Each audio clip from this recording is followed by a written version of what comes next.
باللہ من الشیطان الرجیم بسم اللہ الرحمن الرحیم صلی اللہ علی حبیبہ محمد وعلیہ وسلم۔ السلام علیکم ورحمۃ اللہ وبرکاتہ۔ امید ہے کہ آپ حضرات خیریت سے ہوں گے۔ صفدر ہربل کلینک سے حکیم صفدر تبسم حسین آپ سے مخاطب ہے۔ آج کا موضوع ہے یورک ایسڈ اور اس کا ایک بہترین علاج۔ الحمدللہ ایسا علاج اگر آپ یورک ایسڈ کی جس بھی سٹیج پر پہنچ چکے ہیں، ایک دفعہ دوائی آپ نے شروع کر لی تو آپ یہی محسوس کریں کہ بس مجھے یہ مرض ہے ہی نہیں۔ ایسا شرطیہ اور بے خطا نسخہ جو سینکڑوں نہیں بلکہ ہزاروں مریضوں کو دے چکا ہوں۔ الحمدللہ کوئی ایک مریض بھی ایسا نہیں ہے جس نے آ کر یہ کہا ہو کہ حکیم صاحب مجھے دوائی نے فائدہ نہیں کیا۔ اور یہ ایسا نسخہ بتانا کوئی عام بات نہیں ہے، یہ دل گردے کا کام ہے، اور الحمدللہ میں سمجھتا ہوں کہ اللہ تعالیٰ کی توفیق کے بغیر یہ ممکن ہی نہیں ہے۔ تو آپ سے گزارش ہے کہ چینل کو سبسکرائب کر کے ویڈیو کو لازمی شیئر کریں، کیونکہ کسی دور دراز علاقے میں کوئی ضرورت مند انسان اگر یہ نسخہ استعمال کر کے آرام پا جاتا ہے، شفا اسے حاصل ہو جاتی ہے، تو کیا آپ سمجھتے ہیں کہ اللہ تعالیٰ کے ہاں اس کی کوئی قیمت نہیں لگے گی؟ یہ ایک بہت بڑا صدقہ جاریہ ہے۔ روز محشر ہوگا اور ایک لوگ آئیں گے تو ان کے آگے نیکیوں کے انبار پڑے ہوں گے، وہ عرض کریں گے یا باری تعالیٰ ہم نے تو اتنے اچھے اعمال یعنی اتنے اعمال نہیں کر سکے ہم اپنی زندگی میں، تو یہ اتنے زیادہ نیکیاں کدھر سے آ گئیں؟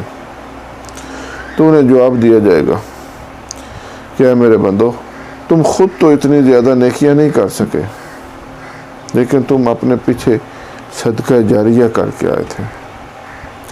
یعنی کسی نے اپنی اولاد کی اچھی تربیت کی تھی، وہ اولاد نے آگے اپنی اولاد کی، اس نے آگے اپنی اولاد کی نیک تربیت کی، تو جو ان کے سارے اعمال ان کے کھاتے میں بھی جمع ہوئے ہیں، اچھے اعمال۔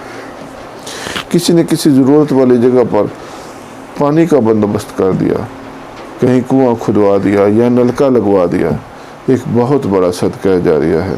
جتنے جانور، کوے، چڑیاں، چیونٹیاں، چرند پرند، انسان، حیوان اس نلکے سے پانی پیئیں گے تو اس کا ثواب بھی اس کو ملے گا۔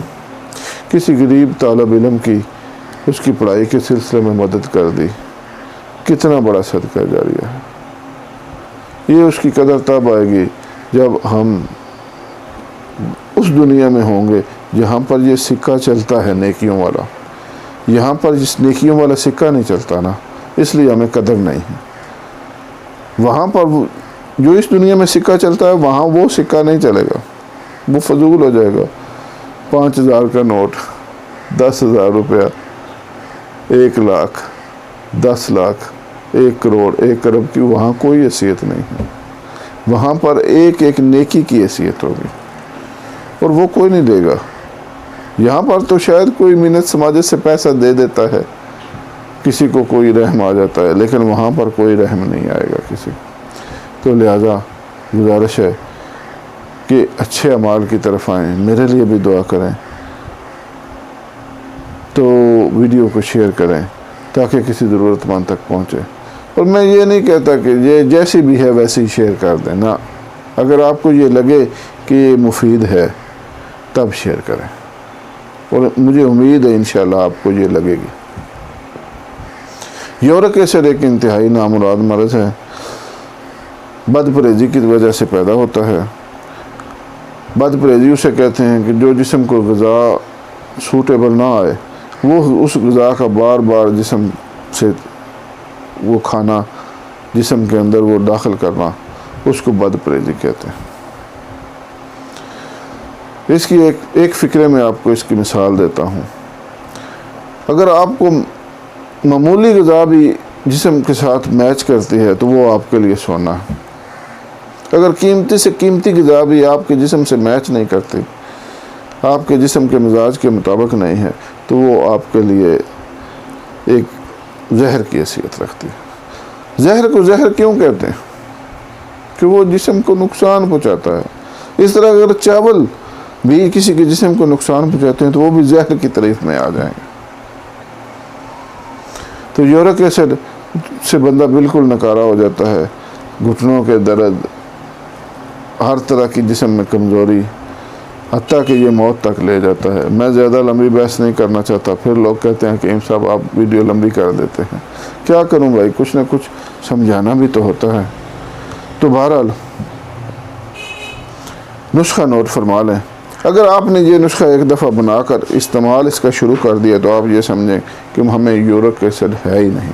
اور صرف یورک ایسڈ کے لیے نہیں ہے، یورک ایسڈ کی وجہ سے آگے جو بیماریاں پھیلتی ہیں، مثلا ہارٹ اٹیک، ہارٹ کا 99% مسئلہ جو ہے وہ یورک ایسڈ کی وجہ سے ہوتا ہے.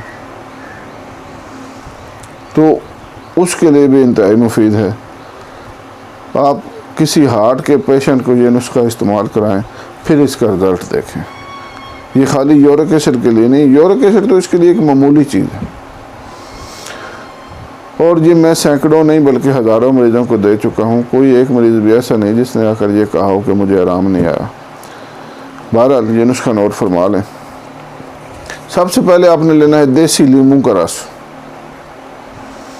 اتنے دیسی لیموں لینے ہیں جن میں سے 250 گرام رس نکل آئے. اس کے بعد آپ نے لینا ہے ادرک کا 250 گرام رس، یعنی پانی. اس کے بعد آپ نے دیسی لہسن اتنا لینا ہے کہ جس کو چھیل کر اس کی وہ جو ہے نا تریاں، اس میں سے 250 گرام رس نکل آئے، یعنی دیسی لہسن کا رس بھی 250 گرام. چوتھے نمبر پر جو چیز لینی ہے وہ ہے سرکہ سیب. یہ پنساریوں سے مل جاتا ہے، عام چیز ہے، کسی اچھی کمپنی کا لیں. کتنی چیزیں ہو گئیں؟ 4 چیزیں. دیسی لیموں کا رس، ادرک کا رس، دیسی لہسن کا رس، سرکہ سیب. یہ چاروں 250 گرام آپ نے لے لینے ہیں. اس کے بعد آپ نے لینی ہے شہد خالص 500 گرام، یعنی آدھا کلو.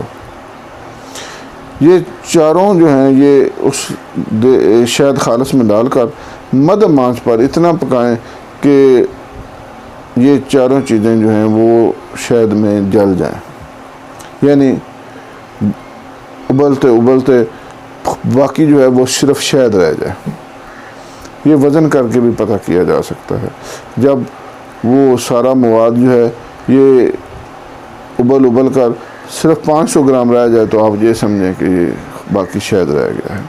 اس کو آپ ٹھنڈا کر کے کسی بوتل میں محفوظ کر لیں، اور 2 چمچ صبح، 2 دوپہر اور 2 شام بعد از غذا استعمال کروائیں. انشاءاللہ آپ سمجھیں گے کہ آپ کے اندر ایک نئی روح آ گئی، ایک نئی جان آ گئی. یہ اتنا بہترین ہے اور ہر بندے کے لیے مفید ہے.